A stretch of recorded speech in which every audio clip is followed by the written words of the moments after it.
Lakas mo. Nakahanda ka. Kayo po. Nakahanda na kayo?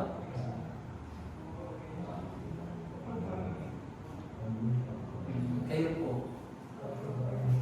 Kasi ganito po mga kapatid ng kabataan. Bagamat anak kayo ng kapatid, eh hindi naman magdidepende desisyon ninyo sa kanila. Kasi once na nagpapautismo kayo dito, wala na po itong atrasan. Wala na itong atrasan. Ibig sabihin, marami kayong titiisin. Kasi bata pa kayo, marami kayong kaibigan na iba po yung gawin nila sa atin. Kaya, ano kayo? Magdidesisyon kayo ng ayaw po sa puso ninyo. Hindi yung desisyon na ayaw sa magulang ninyo. Kung dito na kayo. Before 5 nandito na kayo, talagang lubos tayo. Bagamat bata pa kayo, siguro, yung lahat ng mga kasalanan na nagawa ninyo sa puso ninyo, sa isip ninyo, kasalanan yun. Isipin nyo yun, bulay-bulayin ninyo yun. Para once na ilubog kayo sa tubig ng bautismo, kasamang malilibing yun.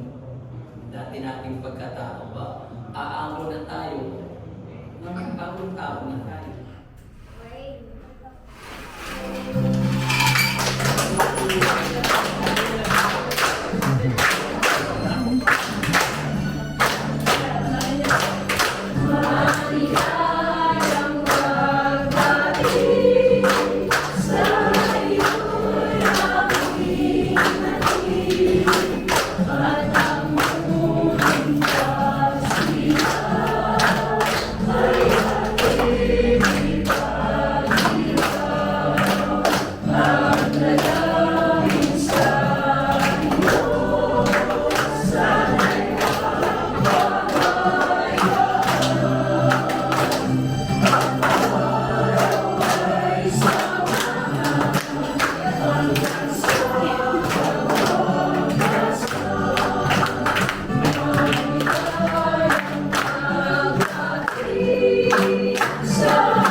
Happy birthday na, ate. Tayo sa harap.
Kayong apat.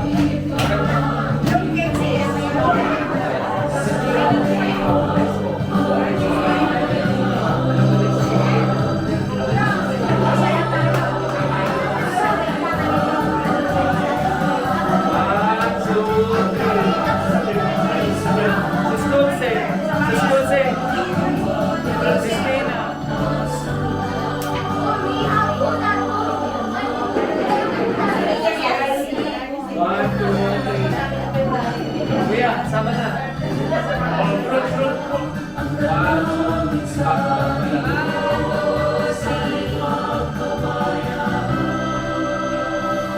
Pag-ibig ko. Ay, okay. Pag-ibig na yun sila. 1, 2, 3.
Yan, sige po. Punta na kayo. Tuturuan pa eh. Ayan.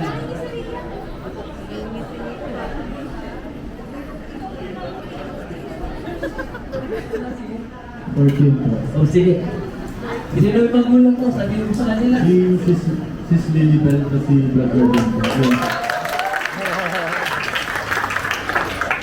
Dati kang Kenzie. Opo. O sige, salamat sa Diyos. Sige, next. Ito naman, si Brad.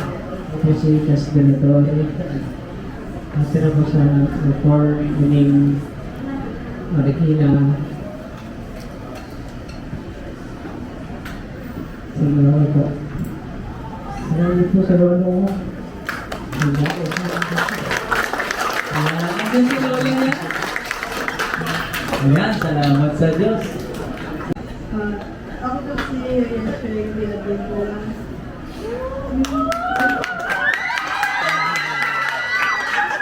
Dati, inimbitahan po ako ni Brad Emil,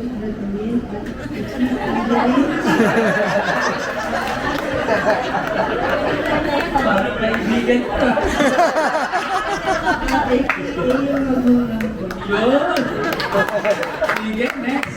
Sinanap ko kasi interview yun, mga anak ng kapatid eh. Pakilala niyo yung mga gulat ko. Sige po. Ako po si Rian Angelique Rimalaki.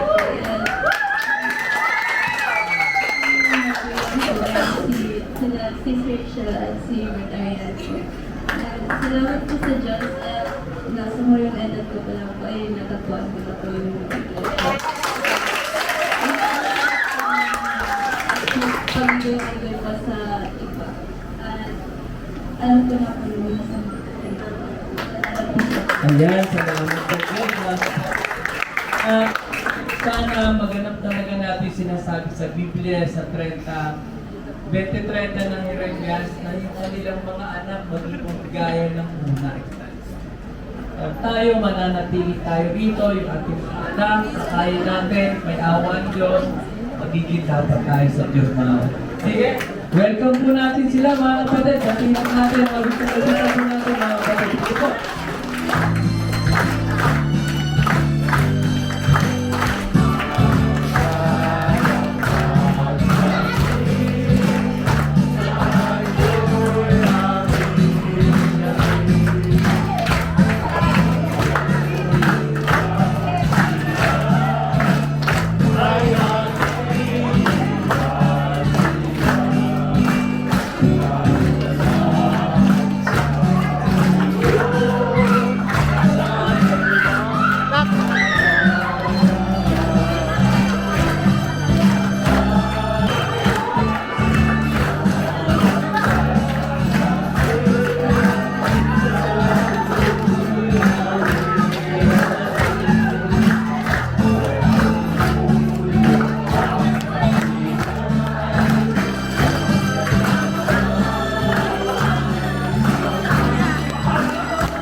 Diyos at kinaawaan tayo ng Diyos. Tandaan niyo yung araw kung kailan kayo nabautismuhan at sana magpakatibay kayo dahil marinig natin kay Brad Rennie may darating sa ating namang pagsubok. Pero naririto ang kapatid, meron tayong Diyos na maasahan, nakasupot tayo ng totoong kapatiran.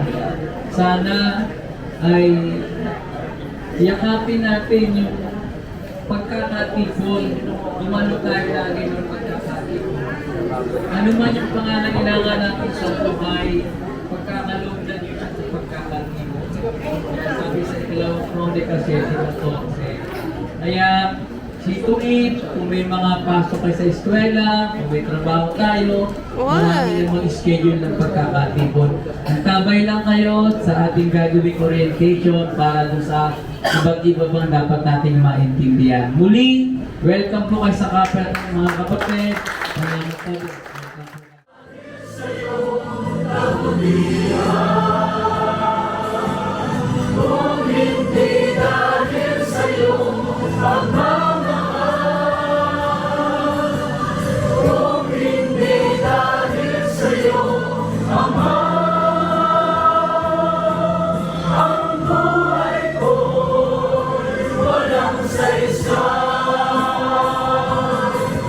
Ang mundo